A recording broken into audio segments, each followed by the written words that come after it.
যোৱা ফেব্ৰুৱাৰীৰ 1 তাৰিখৰ পৰা ভাৰত ৰংগ মহোৎসৱ বুলি ৰাষ্ট্ৰীয় নাট্য বিদ্যালয় নতুন দিল্লীয়ে আয়োজন কৰা ফেষ্টিভেল নতুন দিল্লীত হৈ আছিলে আৰু আজি সামৰণিৰ দিন আজি 21 ফেব্ৰুৱাৰী সামৰণিৰ দিন এই সামৰণিৰ দিনাখন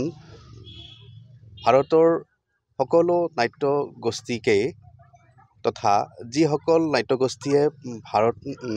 চৰকাৰৰ পৰা সাহায্য পাই থাকে বা সাহায্য লৈ থাকে তেওঁলোকক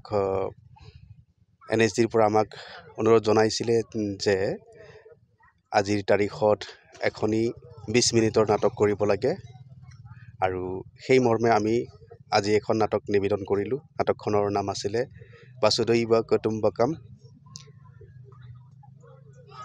কনসেপ্টটো আছিলে মদন ৰাভা আৰু পৰিচালনা কৰিছে ধনঞ্জয় ৰাভাই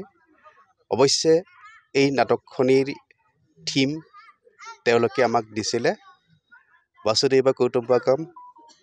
বা পঞ্চৰংগ